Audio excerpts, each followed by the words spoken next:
What's up everyone, it's Austin Rutherford here. Are you ready to go out there and start buying your first rental property? I think that's amazing. And in this video, I'm gonna give you the 5 things that you need to know before you buy your first rental property. But before we get into that, make sure you smash that like button for the YouTube algorithm. It'd be greatly appreciated. So the first thing that you need to ask yourself, is this a short-term play for you or is this a long-term play for you? Because rental properties is a long-term game. If you need money like right now today, rental properties might not be the best option for you. And there's also different types of strategies with buying rental properties. Some that are front loaded with cash flow, some that are back loaded with profit on the back end. Because at the end of the day with rental properties, if you buy one rental property where you're making $300 a month, that's not really changing anybody's life. But over time, as you start to add up these rental properties and as you start to get equity within these deals, those few $100s a month turns into thousands of dollars a month or tens of thousands of dollars a month and hundreds of thousands of dollars and millions of dollars years from now.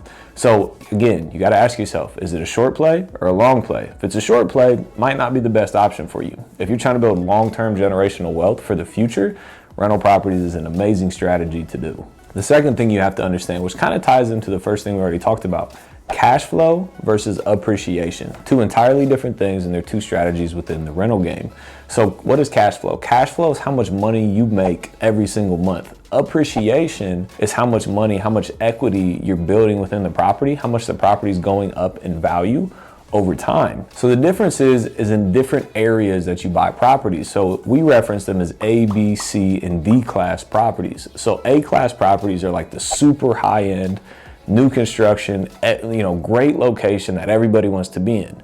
And then the D class property is like the hood, like the place you don't want to drive around at because you're scared about, your life. So those are the two different, variables on A, B, C, and D class properties. And then the B and C is obviously, somewhere in the middle. The thing that happens is with A class properties, your cash flow is not that much, but your appreciation can go up pretty quickly. So if you're playing an appreciation game, which means that you don't care about the cash flow, which by the way, means that you need to have a lot of other money coming in from your other businesses to not care about the cash flow today. Because if you don't have cash flow, you can easily lose everything. But if you have all this money to cover, then you don't really need the cash flow immediately. So some people, very wealthy people sometimes, are playing the appreciation game. They're buying super high-end properties that are net zero cash flow, hoping that they just continue to go up in value over time, and then that's how they will make their money. Other people, other investors are playing strictly the cash flow game.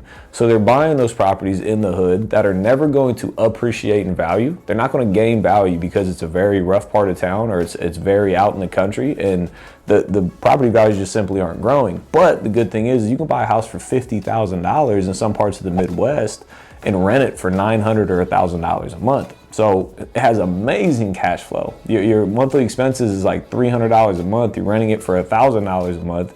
You're netting profit over $700 per month. For me personally, I'm not on either end of the spectrum. I'm not on the A-class properties and I'm not on the D-class properties. What I'm buying are B- to C+ properties. Because for me, in those circumstances, I get appreciation because they're decent areas, they're growing areas, and I get cash flow because the price isn't that high. So you need to ask yourself, do you want to play the cash flow game or the appreciation game? I would highly recommend not to only play the appreciation game because that's how people go bankrupt. For me, I want the best of both worlds. I want some appreciation and I want some cash flow. So I'm buying in the B and C class areas. So the next question is, what numbers are good numbers? Let's say you go out there and you buy a $500,000 house that rents for $3,000 a month. Is that a good deal? Probably not, because your monthly mortgage expenses is gonna be about $3,000 a month. So you're paying $3,000 a month, you're making $3,000 a month, you're net zero, you're only playing the appreciation game. Now let's say you're buying a $150,000 house that rents for $1,500 a month. Your monthly mortgage payment will be about roughly $900 a month. You'll rent it for $1,500, you'll cash flow $600 a month in profit. When you have monthly cash flow, monthly profit, you can withstand those vacancies and those repairs that are needed sometimes. Without that, if you have a vacancy or a repair, you're gonna lose money. In my opinion, you have to be cash flow positive. So again, just to reiterate, what I look for, I look to buy properties usually in the first-time home buyer market, so not super high-end properties, but properties in the first-time home buyer market, which in Columbus, Ohio is like $100,000 to $200,000. I want to cash flow $400 per month in profit per unit And again, those are for the first time home buyer markets. I do own rental properties that are $500,000. I'm not looking to only make $400 a month on a $500,000 property. I want a net profit $1,000, $2,000, $3,000 a month on a $500,000 property. So again, those areas for me are like B and C class areas. I own some A- areas, but those are through Airbnbs because I can rent them for more than I could traditionally using the Airbnb model, and I'll make more money at the end of the day. The fourth thing you need to know, what are the risks when buying rental properties? So let's put this into perspective with a couple examples. Let's say you buy a $150,000 house. Your payment is $1,000 a month. Your rent is $1,500 a month. You make $500 a month in profit. That means it's great when it's rented out. It means that you make $6,000 a year in profit, assuming no vacancies and no repairs needed. So what happens when things go south, right? Let's say for that year, you need to replace the roof. The roof is a $5,000 expense. And then you have 3 months of vacancy. Somebody moves out and then you got to get a tenant back in there, and it takes you 3 months to do that. That's another $4,500 loss. Just so the numbers are out there, that means that you lose $3,500 in that year, meaning that you have to pay out $3,500 on top of what you collected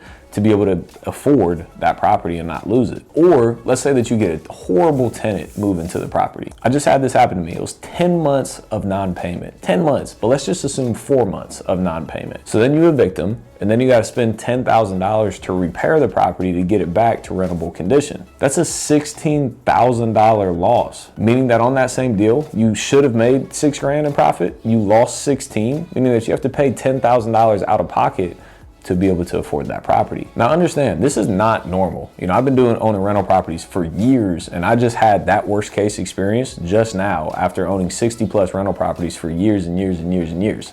So it's not a normal thing that happens, but it does happen. Ever since I started owning rental properties, I never lived off of my rental income. So I always had that money just keep adding up into a bank account and growing over time.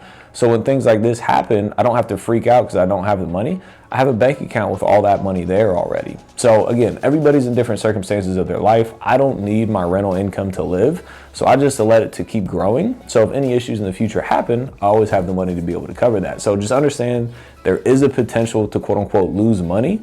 Over time though, you're most likely going to make money, but you could have a bad year every once in a while. And the fifth and last thing are your financing options. And I'm not going to go crazy in depth here because I have an entire other video just on financing options. So the first type of mortgage you can get is a Fannie Freddie conventional mortgage. Now these are 30-year amortized mortgages, which means that you pay them off over 30 years. They're a 30-year fixed rate, which means that the rate doesn't change for 30 years. These are usually going to be the lowest interest rates that you can find out on the market. Right now in November 2021, they're roughly 4% for a rental property, and it requires a 25% down payment, and then they'll finance 75% of it. Now portfolio lenders, on the other hand, with those Fannie Freddie loans, you can only get 10 of them.